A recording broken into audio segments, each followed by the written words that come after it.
নেহাকে উচিত শিক্ষা দিয়ে নেহার আঘাতটা যে নকল সেটা জেনে গেল মীরা আর রিমু। হ্যাঁ বন্ধুরা, এমনটা দেখা যাবে। তাই সম্পূর্ণ জানতে ভিডিওটিতে লাইক দেওয়া, চ্যানেলটি সাবস্ক্রাইব করে দেখতে থাকুন। গল্পের শুরুতে দেখা যাবে ময়নাকে সন্দেহ হয় গোরা আর এলাকে নিয়ে। তখনই ময়না গিয়ে বলে, জুয়েলার্সের ব্যবসা তো বুঝলাম, কিন্তু কি জুয়েলার্স? তখনই দেখা যাবে এলা মনে মনে বলে, এই মিস্টার সেনের জন্য না ফেসে যাব।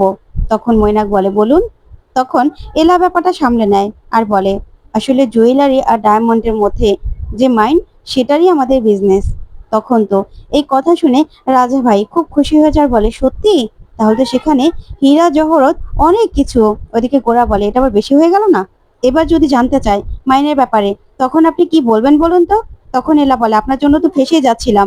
তারপরে মৈনাক বলে, তা আপনাদের এত বড় বিজনেস থাকতে আপনারা আবার এখানে কেন এসেছেন? তখনই গোরা কোনোভাবে ব্যাপারটা সামলে নেয়।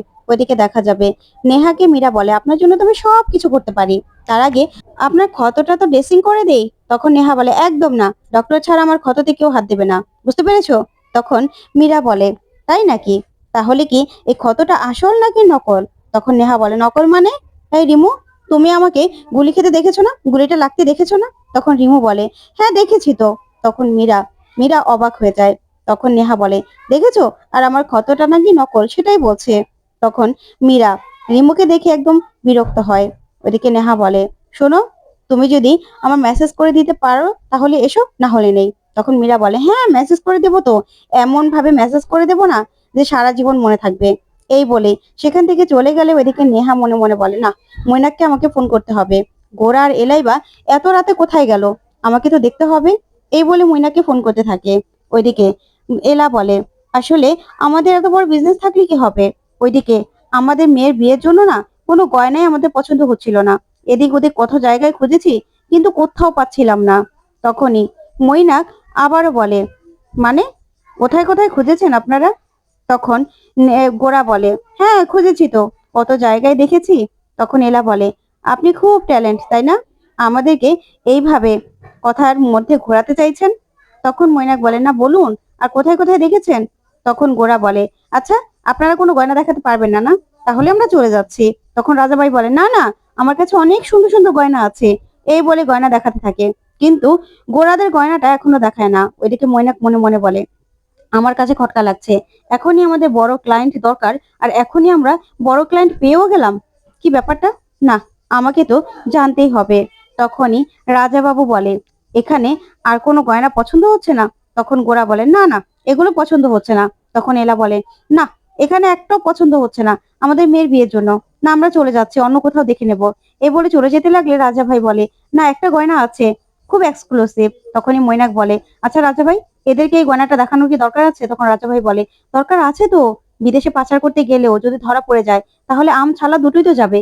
তার থেকে এদের যদি দেখাই, এদের যদি পছন্দ হয়ে যায়, তাহলেই তো আমাদের জন্য ভালো। তখন মৈনাক বলে, আমার কাছে কিন্তু খটকা লাগছে। ওইদিকে এলাম মনে মনে বলে, আচ্ছা এই রিংটোনটা কোথায় যেন শুনেছি, আর গলার কণ্ঠটাও কেমন চেনা চেনা লাগছে। তখন মৈনাক নেহার ফোন ধরতে চলে যায়। ওইদিকে গোরা বলে, গয়নাটা দেখান। তখন রাজাবাই সেই গয়নাটা দেখায়, আর গয়নাটা দেখেই এলা আর গোরা খুশি হয়ে যায়। এদিকে মেঘনা আর দীপ্ত বসে আছে। তখন মশার কামড় দেখেই দীপ্ত বলে, মেঘনা তুমি চলে যাও, আমি বসে আছি। তখন মেঘনা বলে, না, তোমাকে আমি একা ছেড়ে কোথাও যাব না। বিশেষ করে দাদা ভাই আর এলাকে রেখে তো যাবই না। এলা না আমার জন্য অনেক কিছু করেছে এই পর্যন্ত। ও সবসময় আমার ভালোই চেয়েছে, আমি শুধুমাত্র বুঝতে পারিনি। তাই আমি এলা আর দাদা ভাইকে কিছুতে বিপদে ফেলে রেখে চলে যাব না। ওই জন্য আমি এখানেই বসে থাকবো। আচ্ছা, ওরা এখনো আসছে না কেন? তখন দীপ্ত বলে, চলে আসবে, চিন্তা করো না, গয়নাটাও উদ্ধার করে নিয়ে আসবে।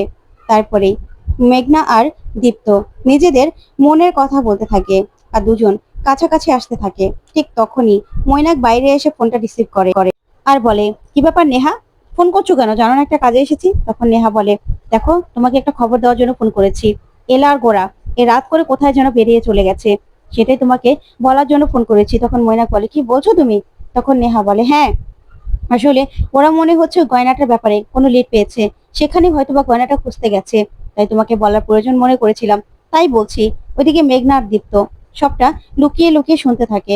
তখনই হঠাৎ করে মৈনাকের মনে হয় কেউ যেন এখানে ছিল। ওইদিকে নেহা কথা বলতে গেলে মীরা বলে, কি ব্যাপার, কাকে এরকম আদেশ দেওয়া হচ্ছে? তখন নেহা মনে মনে ভাবে, কি ব্যাপার, মৈনাকদার সঙ্গে কথা বলতে গিয়ে আবার এই মেয়েটা শুনে ফেলেনি তো? তখন মীরা বলে, কি তখন রিমো বলে, এমন মালিশ করব না, মালিশের জন্য তুমি একদম সবকিছু ভুলে যাবে, তোমার ব্যথাই চলে যাবে। তখন রিমো আর মীরা মিলে নেহাকে ভালো করে জব্দ করতে থাকে।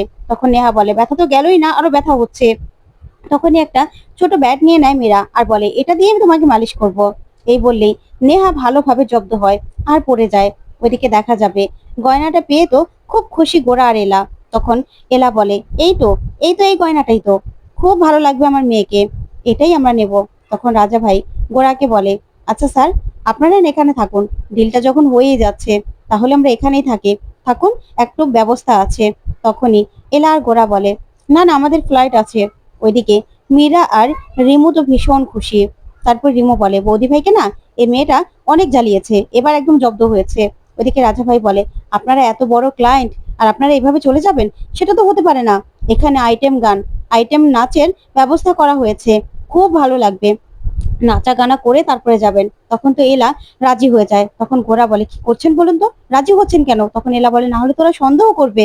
ওইদিকে মীরা বলে, আমার দিদি না অনেক বোঝে, এর কাছে জব্দ হবে না। তখনই রিমুকে বলে, আচ্ছা আপনার কেমন ছেলে পছন্দ? তখন মীরা বলে, আমার আমার তো হ্যান্ডসাম, অ্যাংরি, কিন্তু আমার জিজুর মতো নয়, জিজু আবার একটু বেশি অ্যাংরি। তখন এই নিয়ে ওরা কথা বলতে থাকে। ওইদিকে দেখা যাবে মৈনাক সেখান থেকে চলে যায়। তখনই মেঘনা বলে, আচ্ছা এই লোকটা আবার আমাদের দেখে ফেলেনি তো, সন্দেহ করেনি তো? এবার তো আমাদের আসল চালটাই চালতে হবে। ওইদিকে সাংবাদিকরা সেন বাড়ি ঘেরাও করে নেয় আর বলে, আমাদের ঢুকতে দিন। তখন সংযুক্তা বলে, দেখেছেন মা, এখানে চিৎকার পড়ে গেছে সেনদের নামে, যে ওরা নাকি নিজেদের গয়না নিজেরাই বিক্রি করে দিয়েছে। আর গোড়ার নামে তো মানুষ যা পারছে তাই বলছে, যে গোড়া সেন নাকি একটা অপদার্থ। ও আসার পর থেকেই সেন বাড়িতে একটার পর একটা বিপদ ডেকে আনছে, আর ও কিছুই সামলাতে পারছে না। তখন গোড়ার মা বলে, ছোট, এরকম করে কেন কথা বলছিস? গোরা কি করেছে? তখন ঠাম্মি বলে, ঠিকই তো বলেছে। তখনই গোরার বাবা আসে, আর আসলেই সাংবাদিকদের দেখে প্রচন্ড রেগে যায়। তখন সাংবাদিকরা বলে, আচ্ছা স্যার, আপনি শুধু এটা বলুন যে এই যে গয়নাটা আপনাদের হারিয়ে গেছে, এটার বিরুদ্ধে আপনারা কিছু বলতে চান? আর এই যে গোরা সেন বিদেশ থেকে আসার পর থেকে একটার পর একটা বিপদ ডেকে আনছে, তার মানে কি গোরা সেনই অপদার্থ? তখন এই কথা বলে সেখান থেকে চলে গেলে সংযুক্তা বলে, দাদা, আমি জানি এই কথাগুলো আপনিও ভাবছেন যে এগুলো সত্যি, কারণ সবাই তো আর ভুল বলছে না, এগুলো আপনার মনের মধ্যেও ঘুরছে। কারণ গোরা আসার পর থেকেই আমাদের কোম্পানিতে একটার পর একটা লেগেই আছে, কিন্তু আমার রিমু কিন্তু সবকিছু ভালোভাবে সামলাতে পারতো। তখনই রিমু ওপর থেকে নামতে গিয়ে পড়ে যেতে লাগলে মীরা বলে, আপনার ছেলে তো নিজেকেই সামলাতে পারে না, ব্যবসা কি করে সামলাবে? তখন সংযুক্তা বলে, এই মেয়ে, সব ব্যাপারে না একদম ফোরন কাটবে না। আমি তো জানি তোমরা কেন এরকম করছো, তোমার দিদি, সব তো তোমার দিদির দায়িত্বই ছিল, তোমার দিদি নিজেই তো সবটা ডুবোলো। তখন ঠাম্মি বলে, হ্যাঁ তাই তো, সব কথাতে দেখছি তোমাদের বোনদেরকে ফোরন কাটতেই হয়, তোমার বোনের দায়িত্বেই তো এই সবকিছু ছিল, তোমার বোনের জন্যই তো গয়নাটা হারিয়ে গেছে, আর তুমি কিনা বড় বড় কথা বলছো। তখন সংযুক্তা বলে, একদম মা ঠিক কথা বলেছেন। তখন রিমু বলে, আচ্ছা ঠাম্মি, তোমরা এরকম ভাবে কেন কথা শোনাচ্ছ বলো তো? তখন গোরার বাবা বলে, শোনো মা, শুধু শুধু এলাকে দোষারোপ করবে না, এখানে এলার কোনো দোষ ছিল না, যে কারো হাত থেকে এটা চলে যেতে পারতো। তখন ঠাম্মি বলে, বড় খোকা, তুই এরকম ভাবে আমাকে বলছিস? তখন মীরা বলে, তাই তো, আপনারা চিন্তা করবেন না, আজকেই দেখবেন দিদি ওই গয়নাটাও নিয়ে ফিরে ফিরে এসেছে, আর যারা অপরাধী সেটাও না ধরিয়ে দিচ্ছে আমার দিদি। তখন এই কথা রিমু বলে, হ্যাঁ, মীরা একদম ঠিক কথা বলেছে, আজকেই দেখবে বৌদি ভাইরা ওই গয়নাটা নিয়ে তারপর বাড়ি ফিরবে।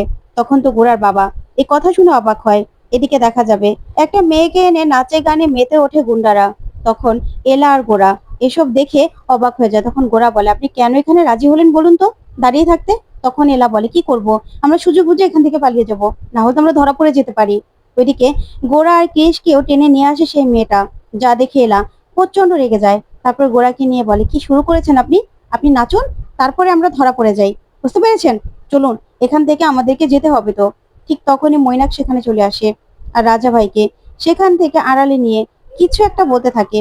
তখন এলা মনে মনে বলে, কি ব্যাপার, ওরা আমাদের দিকে তাকিয়ে তাকিয়ে কি বলছে, আমরা আবার ধরা পড়ে যাব না তো? আর এই লোকটাকে খুব পরিচিত মনে হচ্ছে আমার, আর ওনার রিংটংটাও অনেক পরিচিত, উনি কে, আমি কি ওনাকে চিনি? এই বলে এলা চিন্তায় পড়ে যায়। তো বন্ধুরা, কেমন লাগলো আজকের আপডেট, কমেন্ট করে জানাতে ভুলবে না। ধন্যবাদ।